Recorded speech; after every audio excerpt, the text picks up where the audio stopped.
Hello, welcome to Unicorn Princess Tarot. So, ito yung ating collective love reading.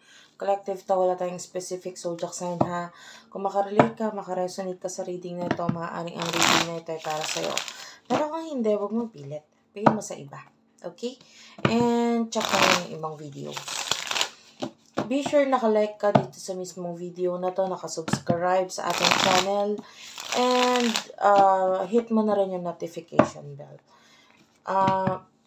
And by the way, please do support yung aking iba pang social media accounts. TikTok, Unipri, UNIPRI. Tapos yung aming Facebook page, Madam P. Pag di mo ma-search, i-search mo na lang Unicorn Princess Tarot. Ayan. So, lalabas na yan. Let's start. At saka yung aking banda pala guys, yung bandang Sibol, i-search mo na lang yan sa Facebook tsaka sa TikTok. Let's start. You do have the Queen of Wands. Okay.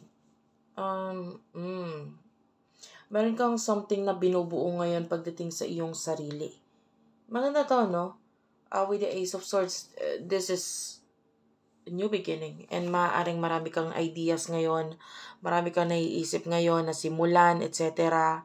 And yung iba, there's a new start pagdating sa partnership sa buhay mo with the lovers. This could be new partnership, relationship, friendship para sa'yo.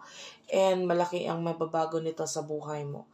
Meron kang mga bagay na maa-achieve na with the help of these people, no, na makakapartner mo, pwedeng ma-achieve mo itong mga bagay na ito.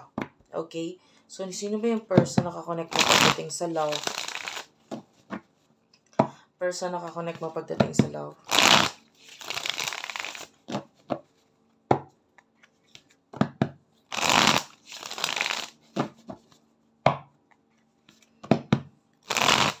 For collectives.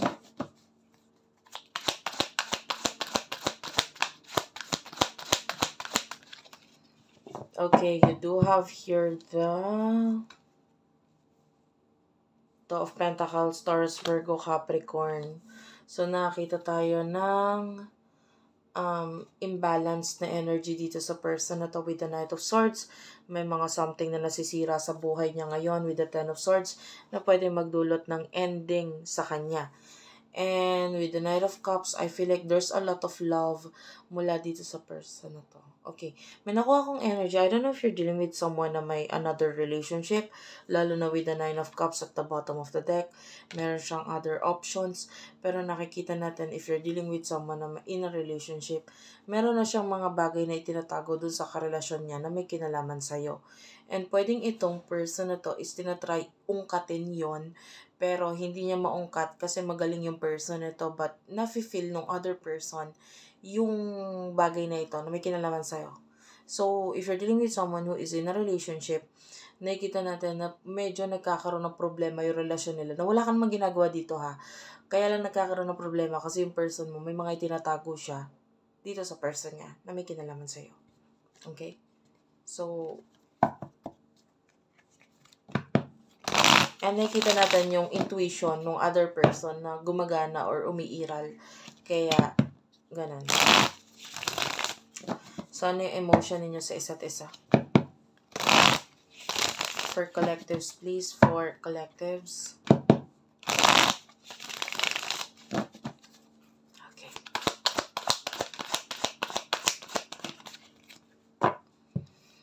You do have here the Two of Swords. Okay. And the Six of Pentacles. Taurus, Virgo, Capricorn. The Empress. Oh, I can see self-love. May mga bagay kang babaguhin or binabago na unti-unti sa sarili mo, which is good for you. And with the Nine of Wands, I feel like meron kang mga challenges dito na, yung iba sa inyo may mga bagay kang aaralin or inaaral na. And may mga matututunan ka talaga ngayon na makakatulong lalo sa growth mo. Pagdating sa person na kakonect mo, I feel like hindi ka na nag-i-expect sa kanya. Dahil pwede may mga desisyon na in the past na naging dahilan para sa'yo na parang hindi na mag-expect dito sa taong to. Okay? So, ano yung emotion niya para sa'yo? For the sign of collectives, please, ano yung emotion niya para sa'yo? For collectives.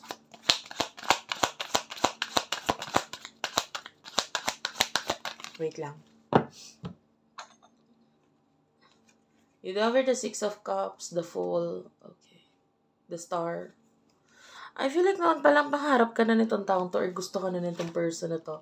With the Seven of Swords and the Nine of Wands, kaya lang may mga challenges talaga sa inyong dalawa. And with the Seven of Swords, wala sa kanya yung control. Like, sa connection na ito, ang daming toxic sa paligid.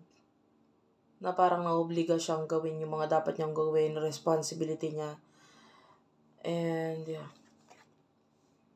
Nandito rin siya sa stage ngayon, sa buhay niya ngayon na mayroon siya mga bagay na inaaral or natututunan. Katulad mo. And, I feel like konti na lang bibitaw na itong person na to eh. So, if you're dealing with a person na may karelasyon pang iba, konti na lang bibitaw na siya doon. Tinatry niya mag-hold on kasi meron pa naman siya pinangahawakan doon. Pero nakikita natin konti na lang bibitaw siya. Bibitaw na siya. What will happen in the near future for you?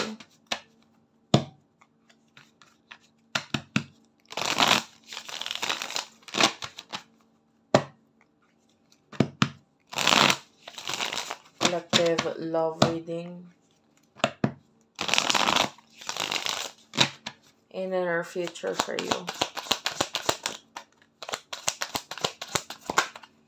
You do have here the Chariot. Okay. The King of Wands.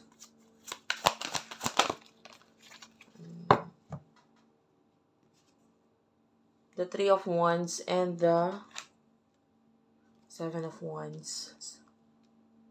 Aries, Leo, Sagittarius, Cancer energy. Bottom of the deck is the King of Pentacles.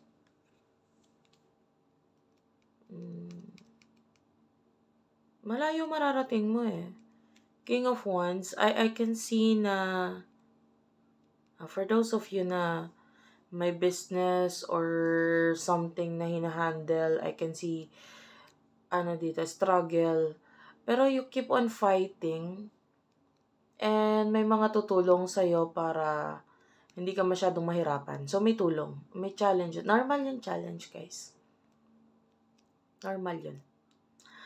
Pero nakikita natin, meron kang mga enough resources para mag-get through or malagpasan mo itong mga pagsubok na ito. Three of Wands, nakita tayo dito ng past person in your life. Pabalik siya. With the Seven of Wands, may offer. Yan. Yun pa lang. Walang masyadong message. King of Pentacles, I can see stability for you in the future. Basta, gusto mo yung ginagawa mo with the Queen of Wands. Queen of Cups. Kasi gano'n naman talaga yun eh. Kailangan unahin mo muna yung emotions mo pagdating doon sa ginagawa mo and then, saka na lang ito magbabalik sa'yo. Diba? And, ayun. Mas maganda yung gano'n, lalo pagdating sa career. Pag mahal mo yung ginagawa mo, to follow na lang yung pera, yung kita. Ganun. So, yun yung nakikita natin sa'yo.